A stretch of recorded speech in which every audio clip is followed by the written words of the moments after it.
All right, we're recording. Okay. Hello. I, as always, am Dapper Dave. I'm just gonna stick with the Dapper Yes. Dave title. That's smart. Thank you. And this is still Zach from Yes. my Doctor Who vlog. Yes. Hello. Here, let me. There we go. Okay. Now we're both in frame. We have a movie that we're going to be talking about. Yes. First, though, I would like to announce that we're going to be working on a podcast pretty soon, sort of a bi-weekly thing where we talk about movies and TV shows and basically whatever else we're thinking about, called Into the Wormhole, a look at speculative fiction. Thank you. He can talk. I can't. I guess this is kind of the first unofficial episode. Yes. We'll probably do one that gets more into what the series will be, and that'll be the first official episode or something like that. But this time we're going to talk about Man of Steel. Yes, we just got back from Man of Steel. Should we talk about the other Superman movies a bit, or? Most people should know about the other Superman movies, but Yep, the John Williams, Richard Donner. Actually, Superman Richard Donner only Returns. made one. Yeah, Superman Returns. So we went to see Man of Steel. Something I should mention, though, is we went in. When I went in, I was seeing the trailers. I was kind of against it initially, because I didn't think Christopher Nolan and David Goyer or Zack Snyder were really the best people for Superman. I'm not the biggest fan of Christopher Nolan's Batman movies, but I can certainly see how he applies to Batman. I did not see how he applied to Superman. After some trailers came out, I was warming up to it a bit more, and I guess I approached it with sort of a cautious optimism. I liked Batman Begins. I kind of liked it. I've liked some of Nolan's stuff. I didn't like the other two Batman films. But I went into this movie from the trailers, from Henry Cavill, who I've seen in The Cold Light of Day and Immortals, and never liked his acting. I went in expecting not to like the movie. And spoiler-free version first. As it turns out, I actually did like the movie a bit. I didn't love it. I don't think it's... A lot of people who like it have been really liking it. I don't go quite that far. I think it's just pretty good. And you? And spoiler-free, it's hard for me to explain why, but I'll just say this. I hated it. There were some good moments, but overall, I didn't like it, and for various reasons, I feel that even though I went in not expecting to like it, I'm going to rephrase something I told him earlier, I feel the most lit down of any Superman film I've seen by it. And he's seen all of them. Yes, even that one. And I'm just going to stick with films for now. I've seen most of the shows and stuff too, but it's just sticking with films. And I'll say this is spoiler free. It does really lack without the theme. Without that stirring John Williams theme. It is hard to separate Superman from the John Williams theme. This music's done by Hans Zimmer, whose stuff kind of fits, but pretty much anytime he shows up and he's Superman, and they have this sort of ethereal theme, it doesn't really work. You want... From the other movies, you get... When Superman shows up, you have this triumphant...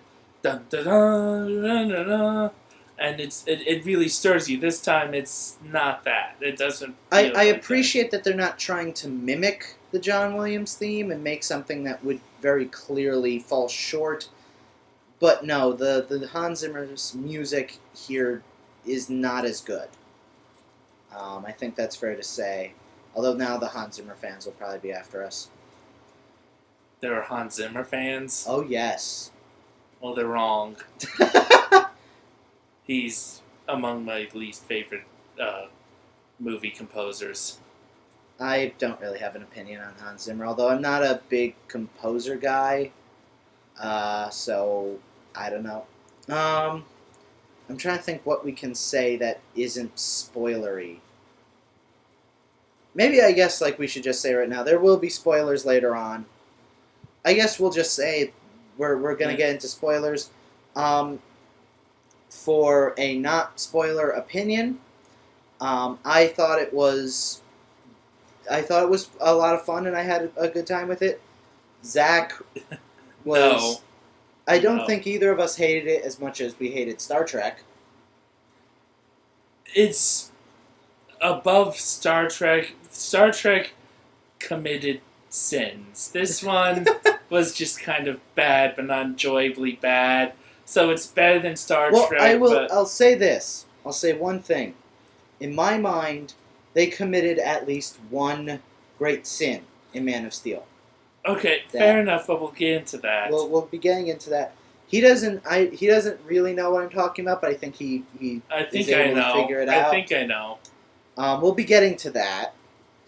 I guess we'll just. So yeah, spoiler warning. If you don't want to be spoiled, don't watch the rest of it. Kevin Costner is barely in the movie. Well, he's Jonathan Kent. Like he's. Okay, for a good portion of this movie, it feels like the Man of Steel is Jor-El, not Kal-El. I didn't get that opinion. Oh, really? Well, you know. Jor-El is kicking more ass than Kal-El for the first half of the movie. Okay, that's true, but Jor-El is played this is before he's learned all of the Kryptonian kung fu. When does he learn the Kryptonian kung fu? In the comics. Oh yeah, fair enough. In the comics, he learns three different types of Kryptonian martial arts. Anyway, I guess we're getting to the spoiler thing now. Now that I've okay, let's just go over the story first. I guess we start on Krypton. We start on Krypton in a cave. In a cave. I guess it's the L's home, but there's sort of a weird thing going on with the alien technology. I'll say this. Alien technology design, in my opinion, has to be alien. I am very much of that opinion. If it's like just it's our stuff but chrome, I don't buy it. So this has a more natural, kind of almost etched look to it. Very big on stone. They made the Kryptonian culture. Yeah, apparently their computers are rock based or metal. I don't know. Metal. They have. Have you ever seen one of those things where it's like this whole thing with these little the needles and you put your hand underneath it? Yeah, and it makes an image. For some reason, that's their monitors, like what a computer. And they fly around at like head height. So Kryptonian technology, light years beyond us in space travel, can't figure out an LCD screen. Well, to be fair, they evolved. They wanted to make it alien. If they had an LCD screen, you would have part of your problem back. Fair point. Yeah, no, I like it just fine. Although there's a story component to part of the technology that I guess we should get into. Apparently, eugenics has become a big deal on Krypton, where there are no natural births for centuries. Yeah, they're now like all bred in these cloning chambers. It's like the loom from Doctor Who. Are we not discussing? You're just trying to get me to get mad at it. Well, I'm just saying it's like that. Okay, I'm sorry. Basically, the idea, as far as I could gather, it's not very well explained. I think they covered a brief explanation of it in the Jor-El info dump. Yeah, and a little bit, which this leads into in my opinion, a plot hole later on, but. Oh, okay. What's the? I didn't. Why exactly is there a potential breeding ground on a scout ship? Wait, where? When is that? The scout ship that's been buried for 10,000 years is where he's going to remake Krypton because it has that's where for some reason this scout ship had a hatchery or whatever that if you plug the genetic skull thing in, it'll start breeding Kryptonians there. Why does the scout ship have this? I didn't remember seeing that on the scout ship. The scout ship is the one that Zod hijacked at the end of the movie. That was the scout ship that they discovered buried for Oh, 10,000 yeah. years. The scout, for some reason, I guess every scout ship had a potential, which is just weird. Mm. I guess, well, like, the scout ships were sent around for colonization. It's possible that the intention... Although, no, they're born, like, children, I guess. But this was tens of thousands of years ago. They were born naturally then. The thing's been buried for 20,000 years. True. They weren't doing eugenics back then, so why is it on this ship? It's never explained. You have a good point. I didn't notice that. You're right. This is one of my rants. That doesn't make any sense. You're right. And this is, just so you know, in case you think this is a minor plot, this is the main ingredient of Zod's plan. He needs this chamber. He says when Superman is about to destroy this ship, he says, "No, you'll kill Krypton!" Or something like that. Well, yeah, because he's going to use it to breed new Kryptonians. Yeah, after he kills Superman, and yeah. Anyway, back to the beginning of the movie. Maybe the eugenics stuff was going on before that. It just reached popularity Tens of at some thousands point. of years before. We don't know how long Krypton's been around. Well, no. Well, he did tell us like 100,000 years or something. I thought it was longer than that. Whatever. Anyway. So that's all going on, and Jor-El, of course, makes Jor-El and oh wow, I'm forgetting Superman's Kryptonian mother. Lara, thank you. I knew it began with an L because all women in Superman have L names for some reason. Not anymore. Yeah, we're gonna get to that. So Lara Lang. It's Lara Lang. That's... What? No, Lang? that's Lana Lang. That's the girl from Smallville. Oh yeah, that's Lara. Lara is his Kryptonian mother. Yeah, I know. Lara is his Kryptonian mother. She had an L last name too, though. They didn't Laura L. No, not her married name. Her maiden name. I don't know. They didn't say it in the movie. Get off it. Anyway, Jor-El and Lara have a birth child because they want to have a child with no predestined... This is how the movie opens. Yeah. On the birth of Kal-El. You have a problem with that? It's okay. I thought that made sense. It's okay, fair enough. And then Jor-El goes to the council. Jor-El goes to the council. Uncomfortable hats. Yeah, for some reason, the council has decided that they are going to take sort of long threads of jewels and just wear it as a hat. They sort of look like they have giant bejeweled tentacles coming out of their heads. Yeah. But it's an alien culture, so I'll buy it. Led by Death, Julian Richings. Yeah, Julian Richings is apparently part of the council. For those of you who don't know, he plays Death on Smallville. Supernatural. Now you've got me all confused. He plays Death on Supernatural, and he was also the cult leader in the first season of Todd and the Book of Pure Evil. Yes. Because more people should watch Todd and the Book of Pure Evil. Anyway. And so this part plays out mostly like how it does in the comics. Jor-El shows up and says, "Our core is going to corrupt and their planet's going to explode." And the council's like, "No, you're wrong." Council's like, "No, you're not, and even if it does, we can't do anything, so fuck you." And then Zod storms in. And then Zod storms in and kills everybody. Kills one person. Well, he kills all the guards, too. No, they're guards. They don't matter. Zod is... I almost called him Zor-El. That's the next movie. It is? Probably. You say that Supergirl's going to show up. Right. Zor-El's her father. Right. Anyway, nerding out here. They should have expected that. Okay. So Zod decides he's going to have a coup, overthrow the government because they've ruined Krypton. And are we going to get into Michael Shannon's acting at this point? Do you want to get into Michael Shannon's acting? Maybe we should wait a little, and then we'll get into it. One thing I will point out that I feel they could have either elaborated on or presented better is they seem to be trying to show a friendship between Jor-El and Zod that never really. The problem is we see them as enemies from the get-go, but they're establishing that they've been friends before. Yeah, this. but they don't even have like they don't it like Xavier and Magneto. You are introduced to them as enemies, but you get the sense that they were friends and they want to be friends again.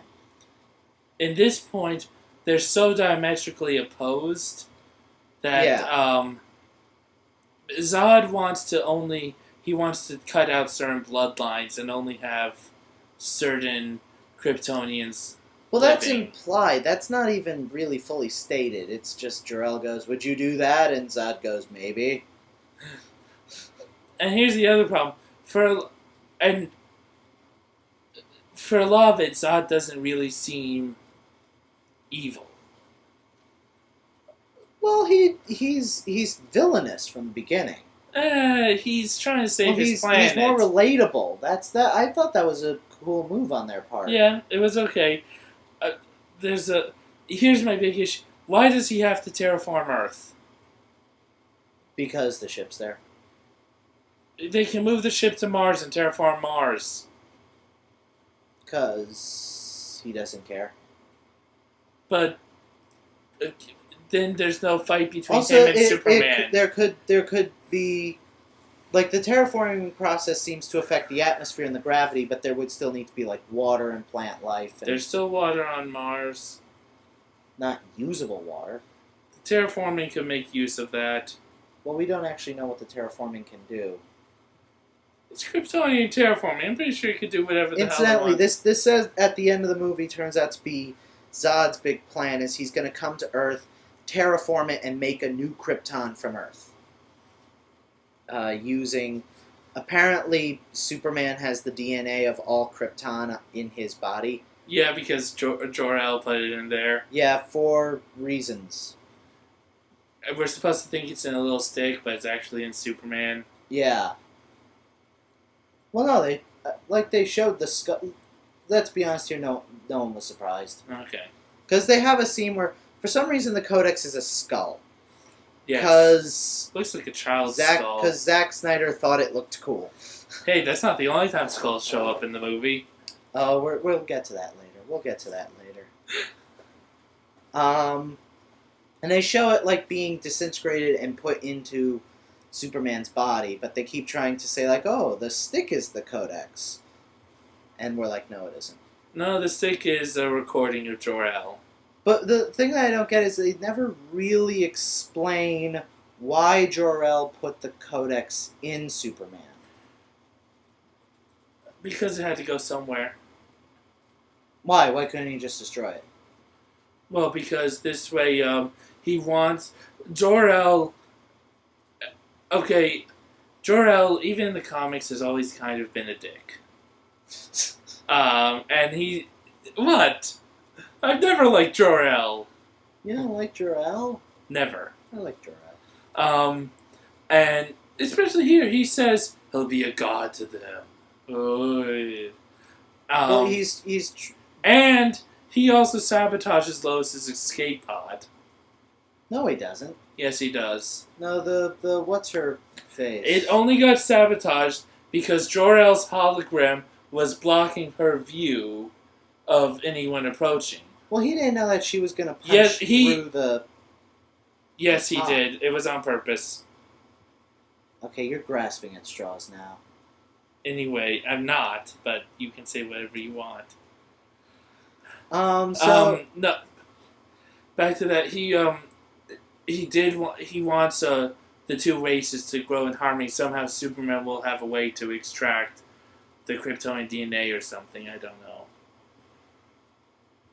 He seemed to. It was implied, but never outright stated. Okay, that seems to be a thing with this movie. Is there's a lot of implications, but there's not really much clarity. Yes. I'm supposed to be liking this movie, and I'm downing on it as much as you are. Yes.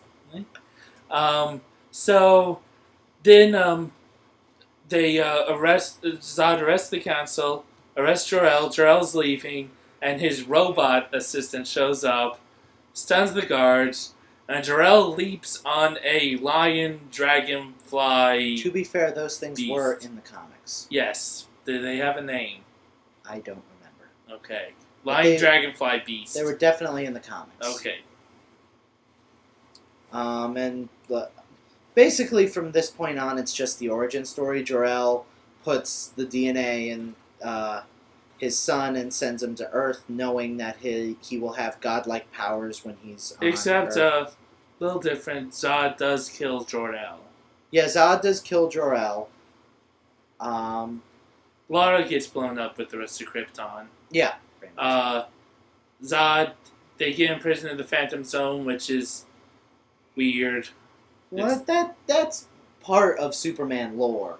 Well, it is, but not cryogenically freezing them and putting them in a weird ship. Well, I think that was just to keep them from destroying the thing before they got through the Phantom Zone. Fair enough. I have no problem with that. Okay. I guess we should talk about Michael Shannon's acting. I actually liked Michael Shannon in this movie. Zach, not so much. Okay, first, before we get to his acting, we're going to talk about his eyes. Michael Shannon has very big eyes in this movie. And as he gets angrier, his pupils start going to either side. And it's like they're even big. It's really weird. It's hard to describe. He sort of turns into Marty Feldman.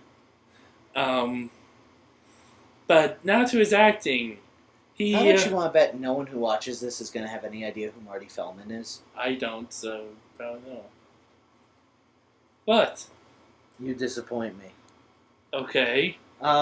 He's Igor in Young Frankenstein. You can't see me. I have a Young Frankenstein poster. Yeah. Now, yes. Okay. Yeah, that's Marty Feldman. Okay. See ya. And maybe that's just Michael Shannon's eyes. Yeah, it was so kind of distracting. I didn't find it that distracting. I find it distracting how big they got. Yes. It got to a point. He has a lot of scenes where he sort of screams and shouts and throws tantrums, and whenever he does, he goes like this.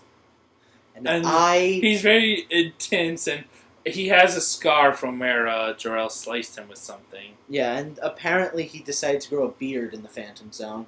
Yeah. Well, Kal-El grew a beard. And then shaved it off. Yeah. Maybe there was a razor on the ship. Anyway. Maybe the robots have razors. Whatever. So where were we? Oh, yes. So his acting. He, most of the time, he'll sound normal. And then, when he decides to get intense, he'll just scream. He does scream a lot. I will find him! I did feel, though, what I liked about him, first of all, I do like that there is sort of this extra level of wanting to rebuild Krypton, whereas in the Terrence Stamp movie, he was sort of just like, I want my revenge and I want to rule Earth because I am evil. Yes, but Terrence Stamp was more memorable than Michael Shannon's performance. Well, Terrence Stamp is more, Terrence Stamp will probably always stick in my mind as Zod. I think that will be the case for at least a few more generations. I wouldn't call Michael Shannon forgettable. He stuck out. A lot of the times he stuck out because he was a little silly. He screamed, he shouted.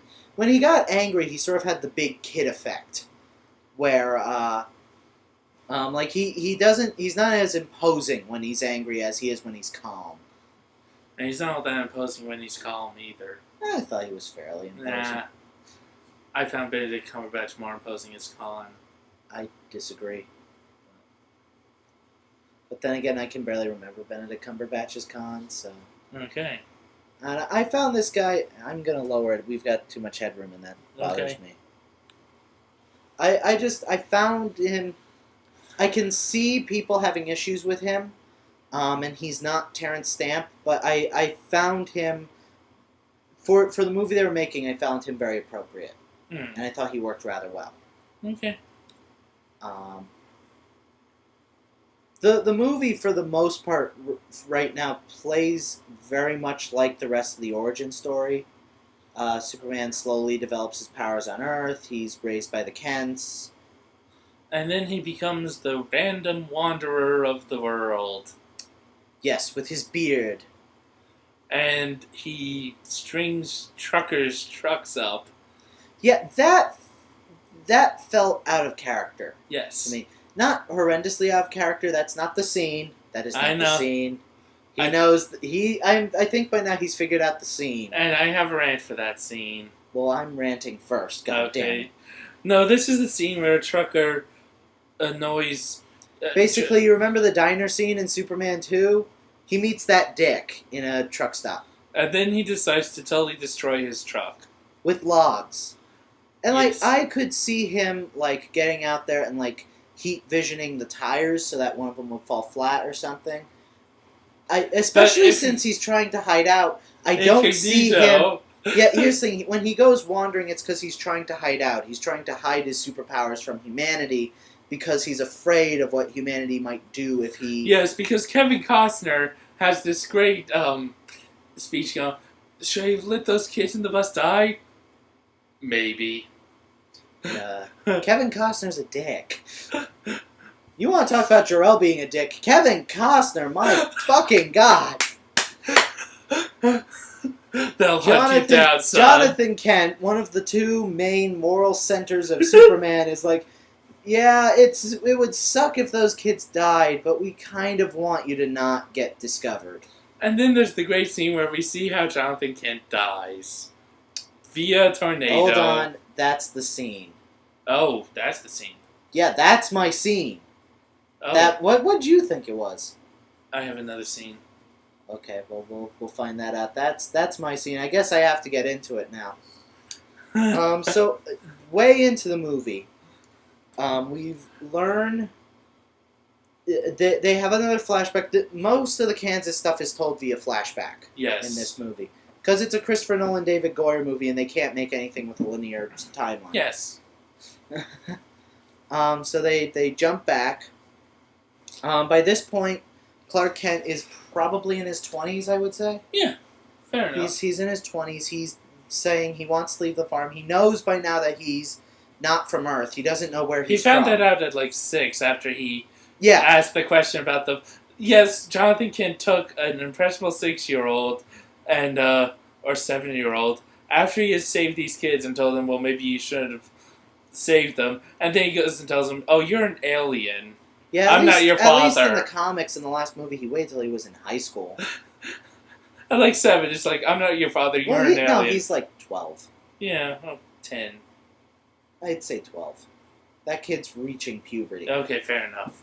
Still a little young. Yeah, it's still a little young. As you can see from the distressed expression on the kid's face, as Jonathan Kent is telling him all this. But hold on, we're at my scene. Yes. You're trampling on my scene. Okay. Okay, then they have this thing where they're driving down, and there's the family dog in the car with Ma Kent and Pa Kent. And Clark Kent is saying, I want to leave the farm and be my own person. And Jonathan Kent's oh, so you're too good to be a farmer now because you have superpowers and shit? And Clark Kent goes, okay, here's where it starts. Clark Kent goes, I don't even know why I'm letting you tell me what to do. You're not my parents. Yeah. Fuck you! To be fair, you do get this with adopted kids. Yeah, but this is... First of all, he's in his mid-20s by this point. Fair enough, he should have gotten that If this was going to happen, this is high school. Yes. This is high school level shit. And it's fucking Superman. Yes. This is... But here's what really pisses me off. We know what's coming next. The moment that's said, we know why it's there. It's there. It's like when Peter Parker says what he doesn't want to say to Uncle They Ben. fucking Uncle Ben Jonathan Kent. Where the idea is this tornado comes by, and Jonathan Kent goes Clark, you take your mother and go under the bridge. And the mother's what about the dog? Fuck the dog, first of all. I have this thing in Aliens where they're they're, oh man, I have the escape pod. We can all get away. Oh no, we left the cat behind. Like, fuck the cat. Run. But then And- Clark seems to be about to go, and then Jonathan's like, no. Yeah, because he can't reveal himself. Yeah, that's the good reason for you to go save the dog instead of your indestructible son, because he might get discovered. Here's a thought: what if not? What if he goes and like gets hurt, but no one sees it because they're all under a fucking bridge Right. and they can't fucking see shit. Right. There's no fucking reason for this except for the fact that they want to make Jonathan Kent die, and he goes to get the dog and he gets pinned on the thing, and Clark Kent's about to save him, but stops. Because he won't reveal himself in front of all these people, and Jonathan Kent dies in the middle of a tornado. And really, the worst thing about that scene for me is the hand. After everything you've said, the hand motion Jonathan does when it looks like Clark's about to go to him, and after this whole complaint, "You're not my father, I don't have to listen to you," he listens to the hand motion. Yeah, Fair. Fair. I'm just. Just It tonally it doesn't fit. beyond that, that's not fucking Superman. No. Superman would not do that. And I don't care. You can say like, "Oh well, he's not Superman yet. It's a new retelling." No. By the 20s, No. he should be establishing his code. And His code is out. Even in Smallville, okay, he had his code established. this is beyond the he's not saving his dad because he's worried he'll get discovered and they don't know what will happen. You know what? No. First of all, I think like if there was ever a moment where Clark wouldn't be thinking about that, it would be when his dad's about to die. Yeah. Second of all, even as much as they try and hammer home that Jonathan Kent's trying to protect his identity, I don't buy that he would stop his son, knowing that that'll be on his son's conscience, purely because he's not entirely sure. Like, maybe he'll exhibit superpowers. What if he doesn't? What if he's just a 20-year-old and can run fast enough to get you out of the fucking way? This is so fucking contrived. It is so against the characters. It makes no goddamn sense. And it almost ruined the movie for me. In my opinion, the movie came back. There were scenes later that I appreciated. No. Can't let me have my rant, even. No, you're done with your rant. Now you're saying how good the movie is. But that... You're ranting about how good the movie is now. That wasn't the scene you thought I was talking about. No, and I think you're going to disagree with my scene. But possibly, but I think you can see my point on this scene. I why I got so mad. I don't like this scene, but there's worse coming. That for me was the low point, because that felt to me so out of character for Clark Kent and Jonathan Kent, and even Ma Kent, that she doesn't say anything. Like, and then later on they try and go, well, your father knew it would be great. He knew you would be so great that he's not willing to let you show your greatness at all. Fuck this fucking scene, this fucking... Okay. Now, that's not to say that's the only problem with the movie. There are plot problems, as we've been bringing up, and there are more of them that come up. That, for me, was the one thing. And I probably brought it up too early. We're like 30 minutes in. Yes. This thing's going to go on for hours, I know. First, I will say this about the movie. A whole lot of it was boring. It is pretty slow. It is pretty slow, and some of the fight scenes are not as engaging as they think they are. None of the fight scenes are as engaging as they think they are. I like some of them. Anyway.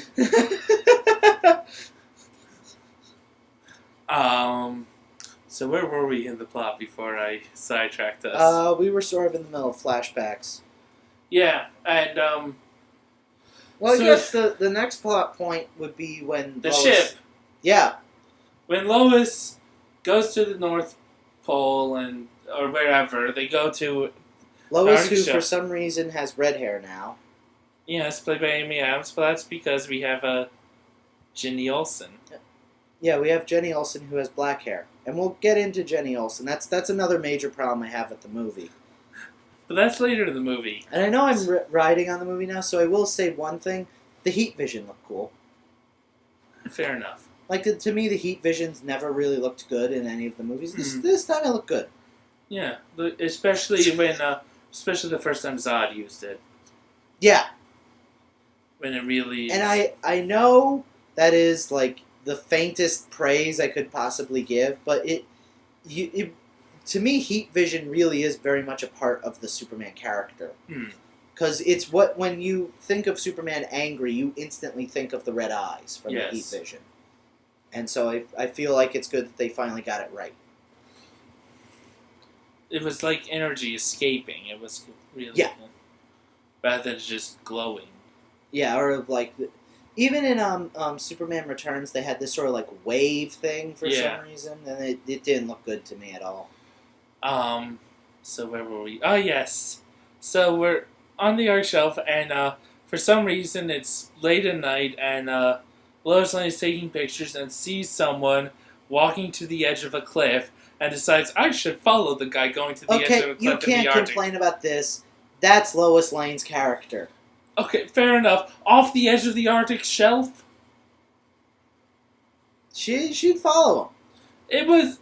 Fair enough. No, it's Lois Lane. She is like the epitome of the diehard stupid journalist. Okay. That is her character, because she has to get in trouble, and that's how they do it.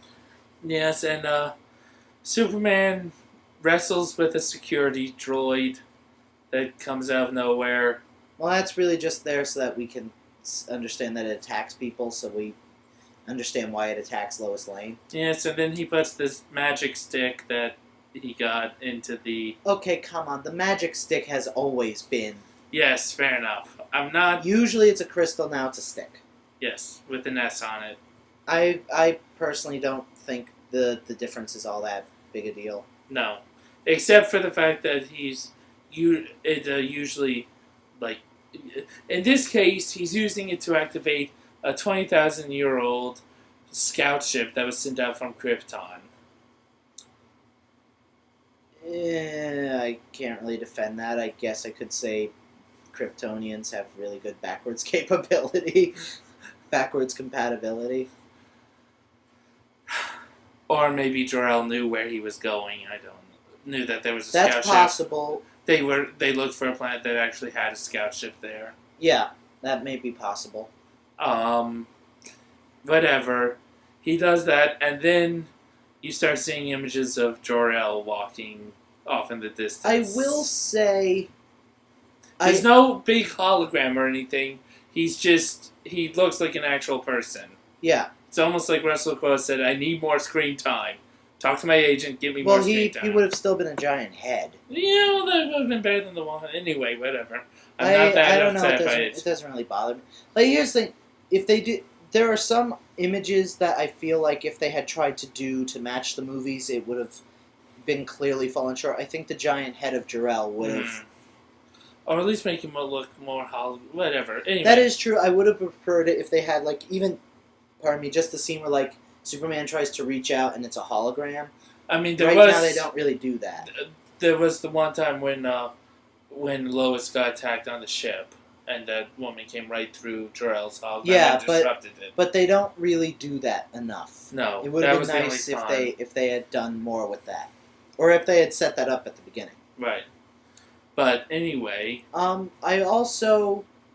think in the movies it was even there, the consciousness of Jor-El, but I'm fairly certain in the comics it was always just pre-recorded messages. Right. And I personally have always liked the pre-recorded messages a little better than the consciousness, although the consciousness is a plot point, so they kind of had to bring it up later. But even in the old movies, I think it was pre-recorded he just recorded tons of stuff. Well, except in the Richard Donner cut of the second movie. I'm getting obscure now. In the Richard Donner cut, they have a scene where, in order for Superman to regain his powers, Jor-El's consciousness must go away. He won't be able to communicate with his father anymore. Right. That was a part. Either way, I personally do prefer the idea that it's just pre-recorded messages or limitations on what the memory can be. Because I don't feel like Superman should have as direct a link to Krypton. Right. Because once he does, then he loses the last survivor guilt that I think he has. He loses his... I feel like Krypton should be the great mystery for Superman. Even though if we have a sequel to this, he's lost any connection to Krypton. At least, oh yeah, they destroyed the father's. The stick. Well, and they also had his personality erased. Yeah, there's no. So I guess on that level, I actually kind of like it.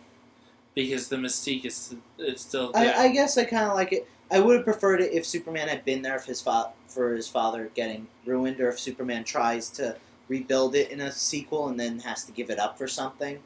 Because I feel like having it and losing it is a good thing for Superman. But if it's just going to be there, then I'm not that big a fan of it. Right. But I did like the sort of relationship they had. There's clearly a definite awkwardness between them, where Superman and Jor-El want to relate to each other, but they really don't know how. Here we have the fact that Superman's suit is what Jor-El You're not wears. even gonna let me compliment the movie at all. You heard me about to compliment it, and you derailed the track. That's not true. I like that scene with the meeting. It was okay. It really was just there for an exposition dump. Yes, there was no But- real. No, yeah. But there was emotion. There was a sort of a meshing that I felt. It was Little bit, It was a but- nice scene. It was well directed. Yeah, too bad they didn't bring any of that emotion to the scenes between Zod and Jor-El. No, they dropped the ball on that. They should have built that up better or left it out.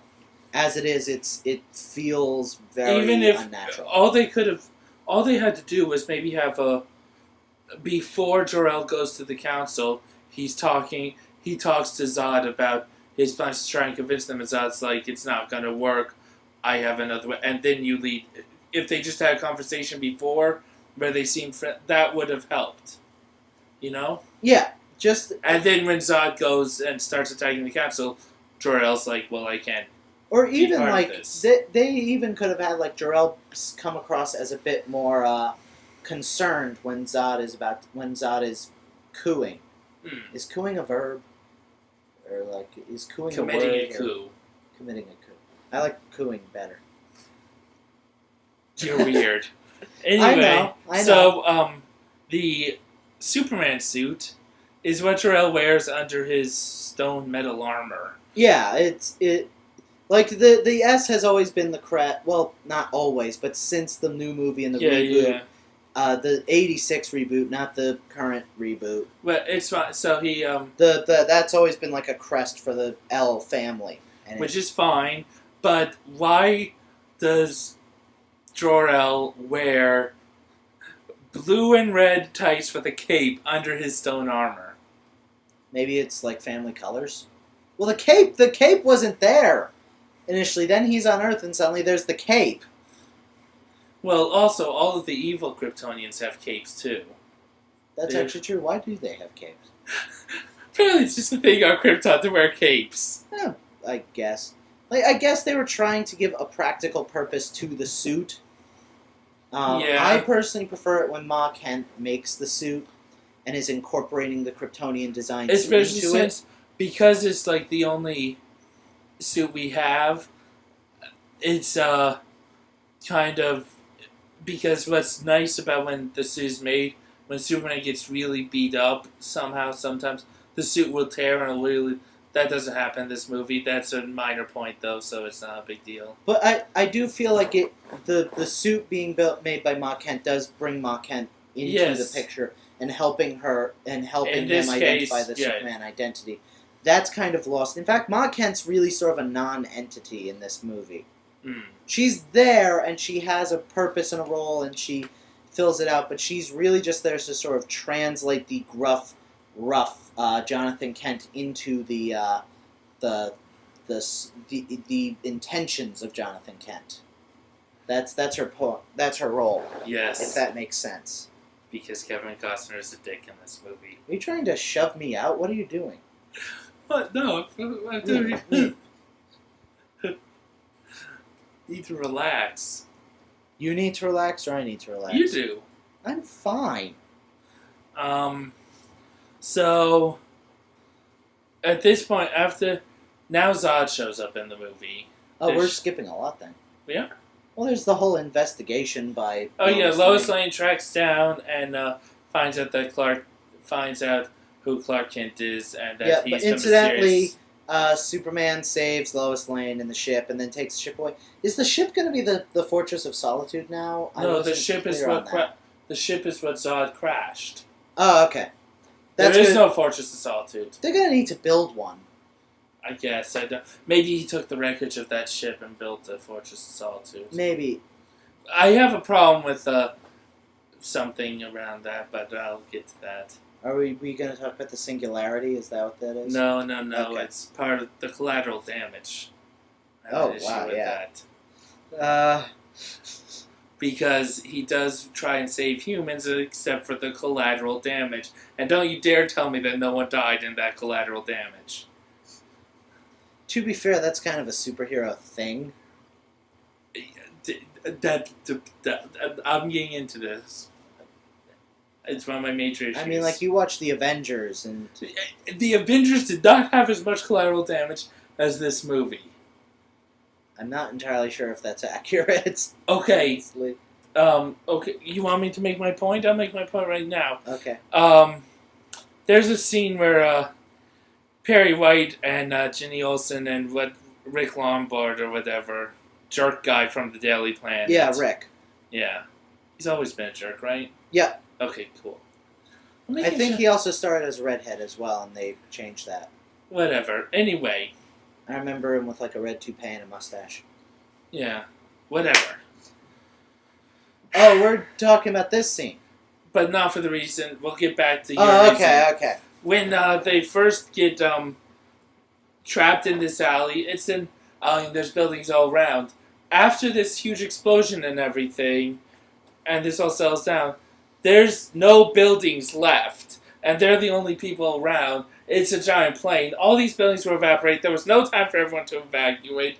And this is just they destroyed half the city at least. Vaporized it. And Superman And that's not even counting what they did to Smallville. Oh, yeah.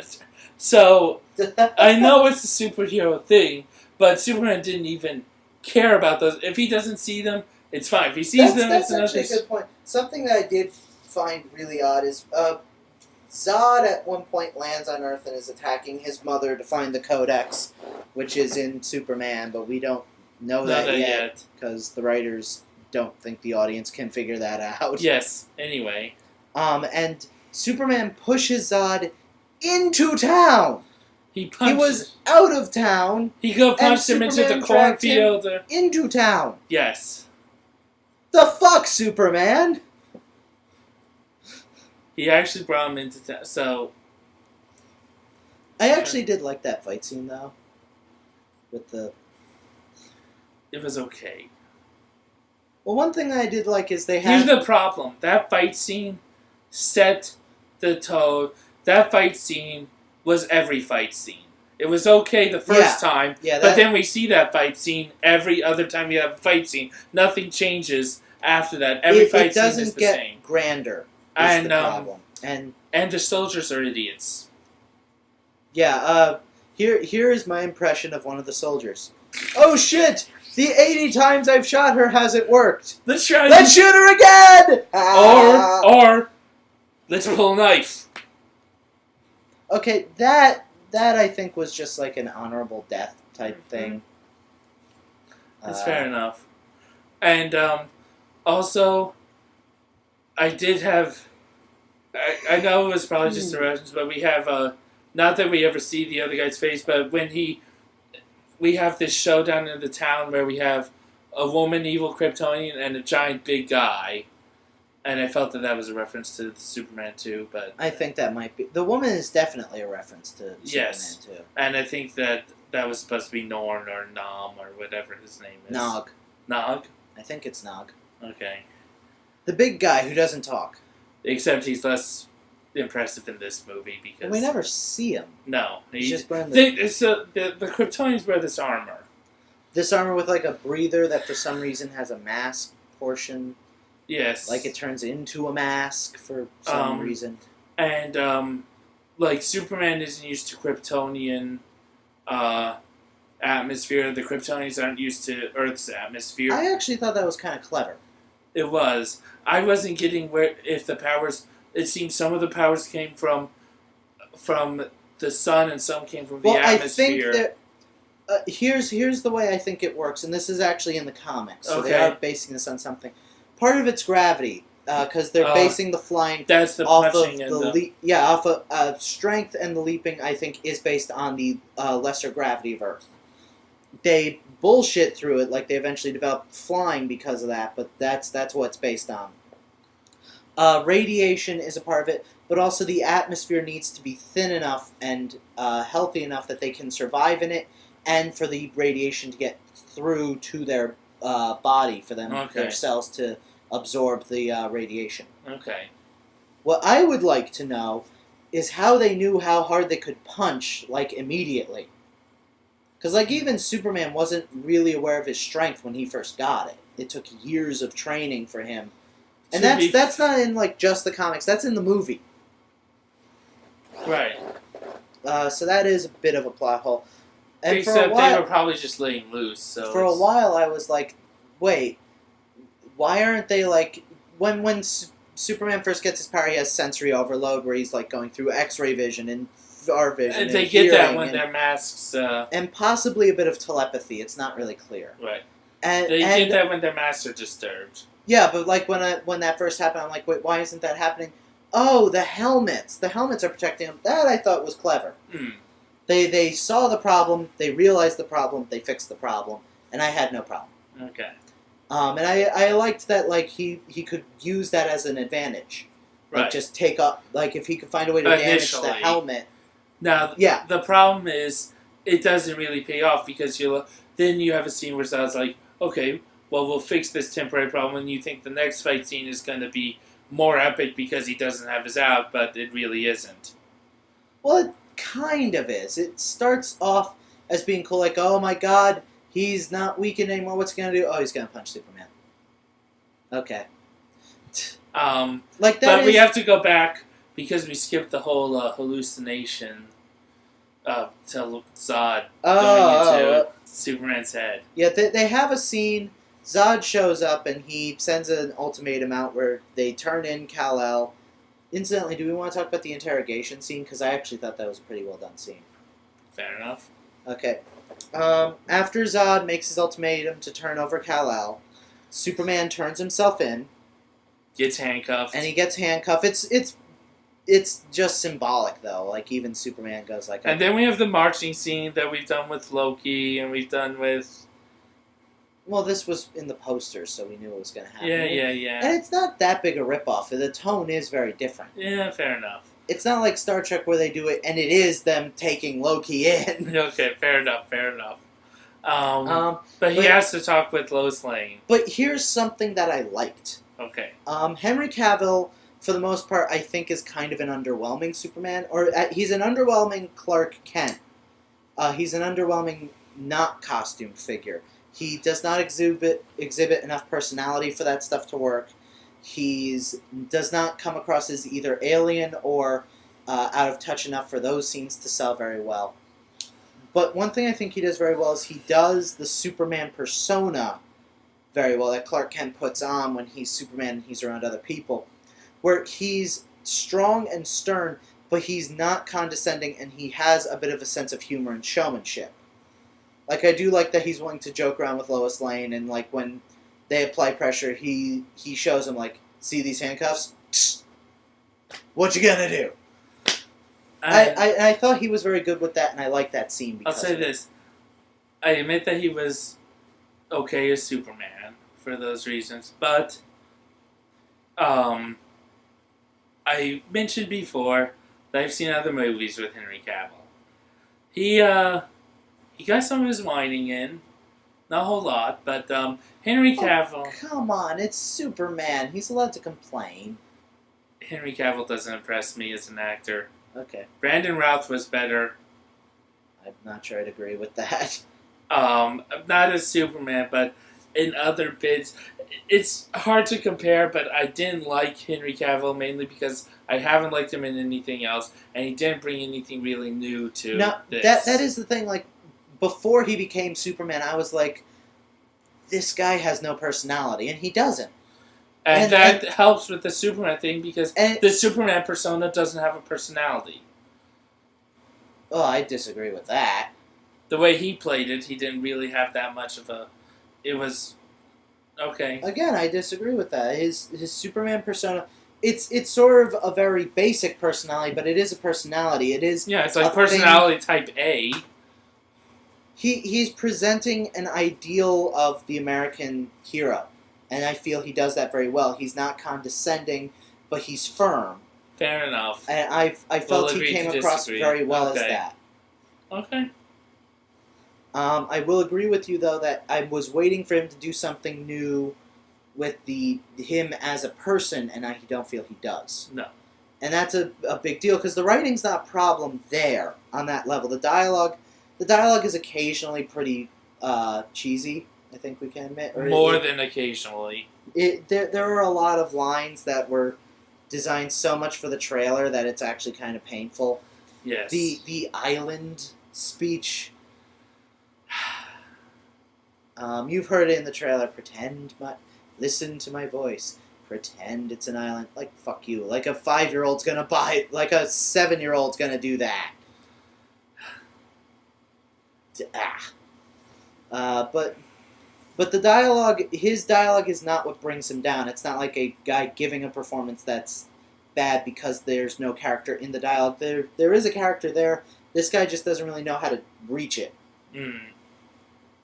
Like I said, I didn't like Benedict Cumberbatch in Star Trek, and I know I'm coming back to that, but I think I said in my review, my issue isn't so much with Benedict Cumberbatch himself as I don't feel he had a character to play. He was just playing sort of different, vaguely evil archetypes, picking whichever one was necessary for the plot. Right. Here, I feel like there is a strong, consistent character, except for that one scene, and I feel like another actor could have gotten to it. Henry Cavill just doesn't. Mm. He's not interesting enough. The supporting cast, I think, is mostly pretty good. Well, are we getting to Perry White then? You didn't like Lawrence Fishburne as Perry White? No, are we getting into that scene? Okay, yeah, let's get into that. Okay, let's get into the one other big issue that I have with Jenny Olsen. Jenny Olsen. I get the feeling they cast this woman to play Jenny Olsen largely because she looked like Lois Lane and they wanted to throw people. Either that or she was going to be Lois Lane and they changed their minds. I'm not sure which one it is. My guess would be the first one because I think by the time they were really announcing the casting, everything would have been picked. Right. But she really does look like Lois Lane to the point where for a while I'm like, wait, who are you supposed to be? And they called her Jenny. So Jenny, we can assume, is meant to be Jimmy Olsen. Did they call her Jenny Olsen? Or just Jenny? They just call her Jenny, but I can see what she is on IMDb. And from the looks of it, the reason they did that was was to give Perry White a love interest. Yes. Now, maybe we're reading more into it than there is. Maybe it was just... There was long, soul-searching look while she was stuck in the rubble. Well, maybe it was just like, oh God, we're about to die. I'm really pissed off, or I'm really sad. But there is that one going on. And you know what? Here's my thoughts on that. If you're going to just rewrite a character's gender rather than come up with a new character, just fucking make them gay. Like, seriously, why? If you're already doing this, if you're already jumping through all these hoops to rearrange the characters, just make them gay. Okay. Show some balls. To be fair, she's only called Jenny. Okay, so we don't know. If that is the case, then I would have respected the movie more if it had been Jimmy Olsen and Perry White and they were gay. Or if Perry White was gay and Jimmy Olsen was like weirded out or something. I don't know. Right now, first of all, right now Jenny has no personality whatsoever. Perry White barely has a personality. Well, Perry White's the Perry White personality, although he's a softer Perry White, which I'm not sure I'm that fond of. I kind of miss hardball Perry White. Sort of nice guy J. Jonah Jameson Perry White. This guy's kind of a little bit of a teddy bear. I'm wondering if we're going to get any comments about why Jimmy and Perry shouldn't be gay. Well, How dare you say they make them gay? What is wrong with you? You agree with me, right? yes. You're backing me on the gay thing because I might need help. Yes, I'm backing you Alright. on this. Like they're It's just a already- weird image. I'm sorry. Also, Perry White has a wife in the comics. Why not just have her be a reporter? Because no.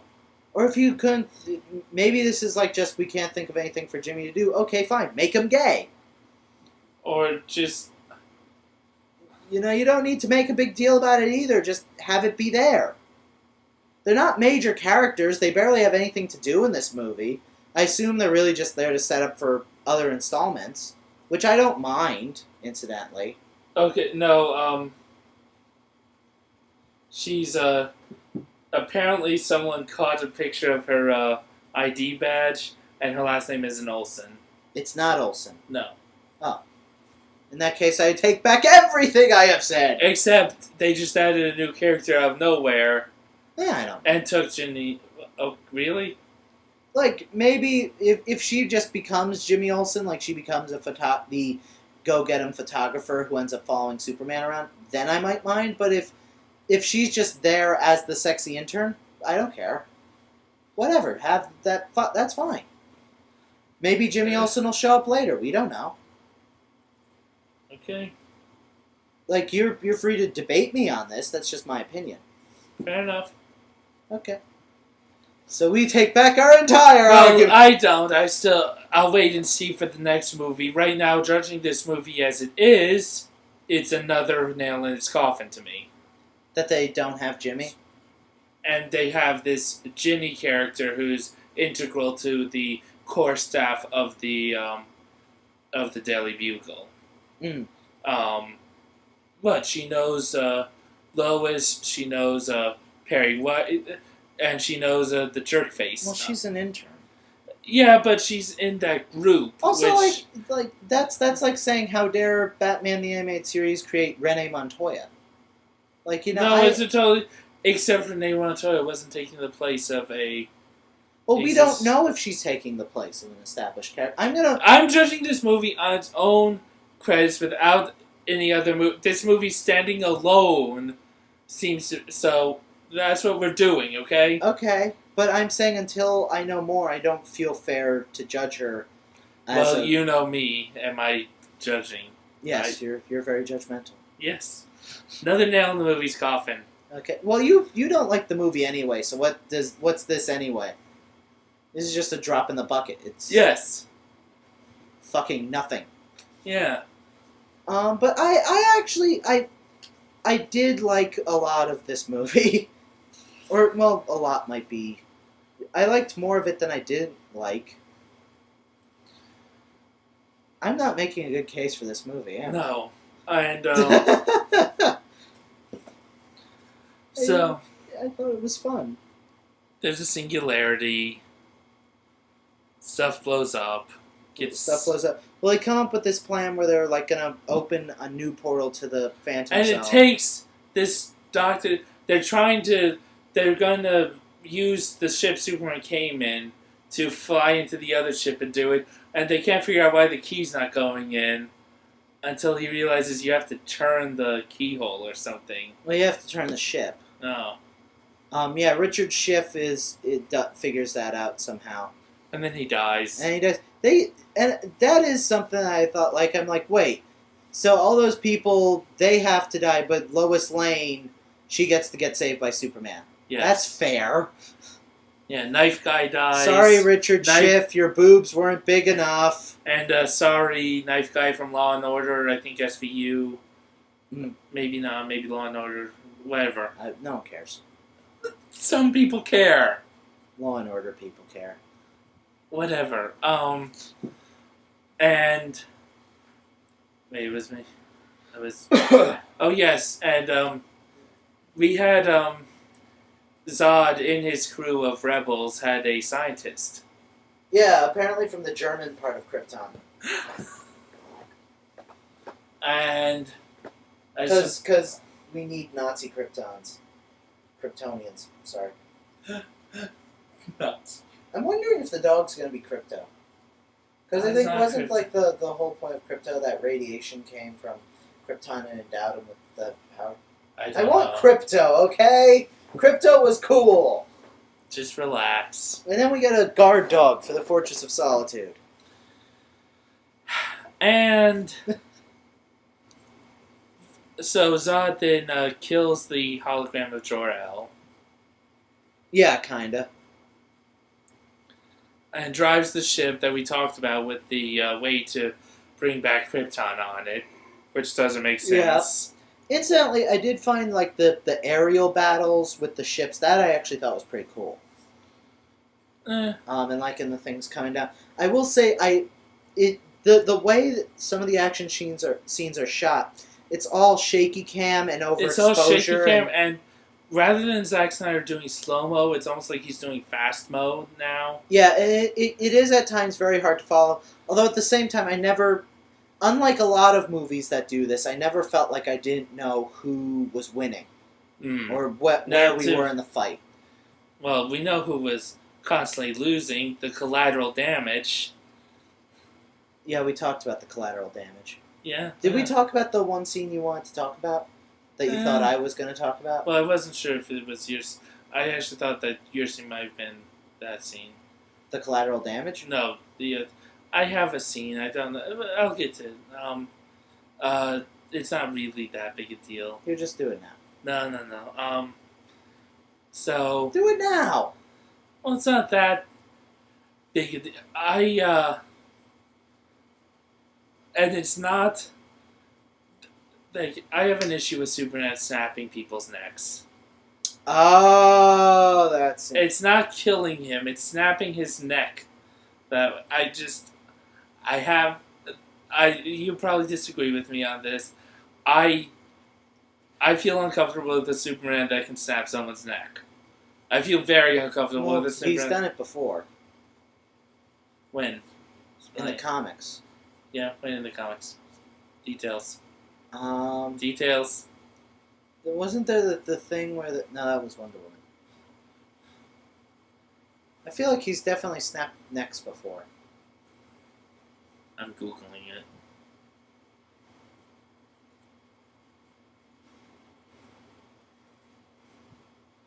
it. Keep talking. There's actually something different about that scene that I found kind of not necessarily bad. Also, but weird. After so many people had to have died and all the collateral damage, it's this family that convinces him to actually kill Zod. Yeah, that I found kind of forced. Like maybe if they'd set it up earlier, or done more with the... Because he sees the people, it's suddenly different. Lots of people have died. Or I feel like... No, that's not even my big issue with that. Oh? My big issue is the pained scream when he realizes he has to kill Zod. Yes. And I'm like, what did you think was going to happen? It would have been different if he'd extended an olive branch to Zod, but he never does. Right, or... Like, no... If he had a way to get rid of Zod other than killing him. Yeah, no, there's actually, here's something that I found. Sometimes the CG was ridiculous, especially one scene where Zod is hopping up a building towards Superman. Yeah, that was pretty silly. That was silly. Yeah, because, like, flying is hard in this movie, which I kind of like. You know, it's something that has to be built up to. So Zod doesn't really get flying the same way Superman does, so he doesn't fly up the building. He has to sort of jump. But it looks really silly. It's like, ah! Ah! And it's more... So Superman has Zod in a chokehold, and Zod is heat visioning towards this family. And he snaps Zod's neck. Yes. As a way to prevent him from killing the family. What did you want him to do to kill Zod?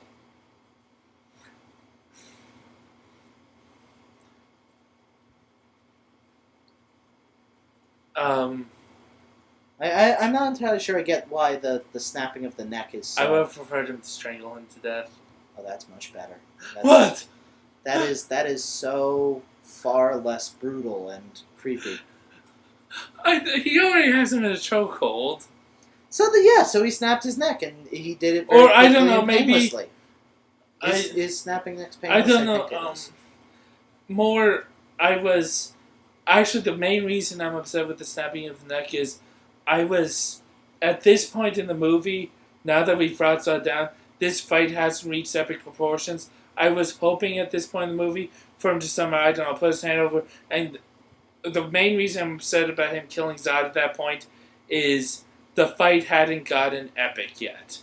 This fight hadn't gotten epic. I wanted, and I think I wanted a continuation of the fight and something epic to happen in the Zod Superman fight. That whole fight really is kind of pointless. Like, he could have just easily gotten sucked into the Phantom Zone. It didn't feel like the end of the movie, and then Zod shows up. It's sort of one of those fake out endings.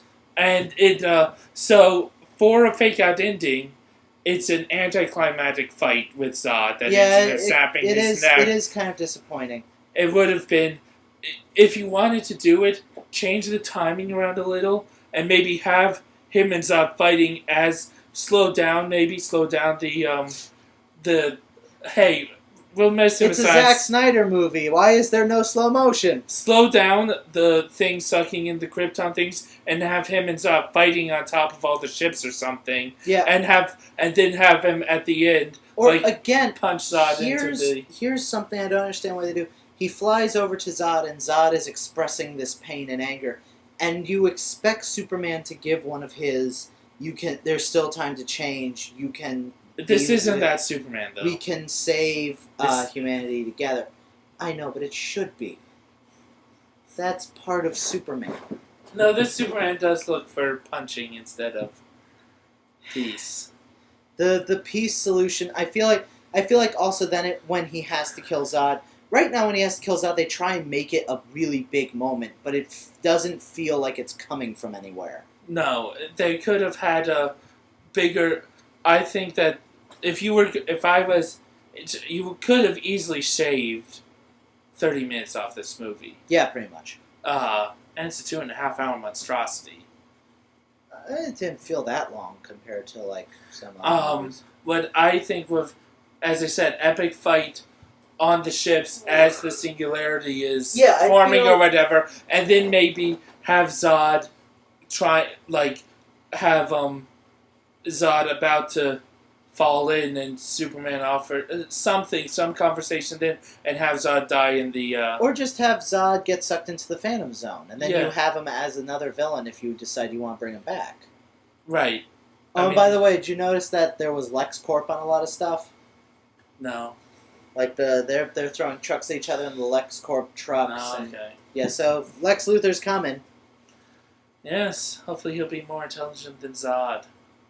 Well, Zod was never really known for being an intelligent person. He's a freaking general! He's a military guy, but he has only one solution for everything. Lex Luthor is a more malleable threat. Generally. He'll probably do real estate again.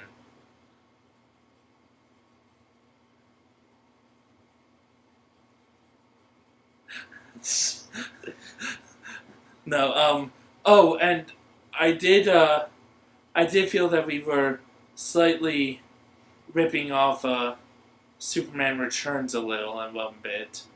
When, Superman goes to fight the other end of this drilling rig, and he's weakened by it because it has Kryptonian atmosphere. You got a Kryptonite Mountain vibe? The Kryptonite Island vibe, and then he summons all his energy, and he goes through, and he punches it really hard, and it falls apart into pieces. But it felt like when he lifted the Kryptonite Mountain up. I thought that worked better than the It did work Mountain, better, though. but I got vibes. I do have to wonder why they have a giant sort of liquid metal laser arm thing. Like, are lasers really less functional than that? Yes. And I do also wonder, Zod seems to go from I want Kal-El on my side to I want him dead in like a millisecond. Well, to be fair, especially since they don't really build up this friendship that they try and establish. True. It's not that as soon as as soon as he sees that Kal-El's going to be as hard to convince as Jor-El was, he's just like, okay, well, you know what, I killed... He does say, before when he's trying to... At one point, he says, you know, I killed Jor-El and I'd do it again. Yeah. Well, he expresses regret before it. But then he says, screw regret, I'd do it again. I think we're kind of winding down. Yes. Here. All right. My compliments really are more for... I liked the supporting cast. The writing generally I thought was pretty good, although it does have moments that don't work. And the look, the film's look, I think, really warmed up to me. I was very much against that first. It warmed up to me. Okay. Or I warmed up to it. There was a general warming going on. And here's what I'll say. Mm-hmm. Henry Cavill, he was okay as Superman. Supporting cast, not really so much. Michael Shannon and his eyes. You didn't like Lawrence Fishburne or Amy Adams? They didn't really have anything to do. Okay, that's fair, but I thought... I felt that there's potential.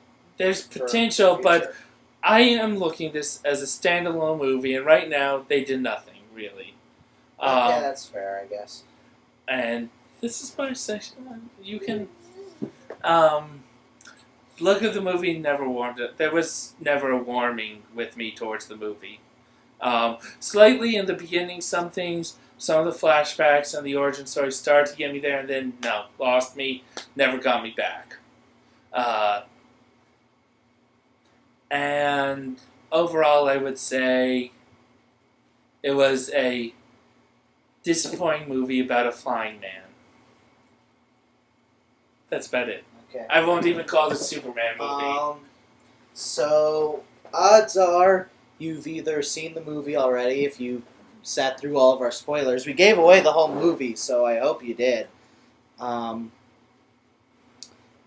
yeah, we have very different opinions on it. I personally, I don't love it.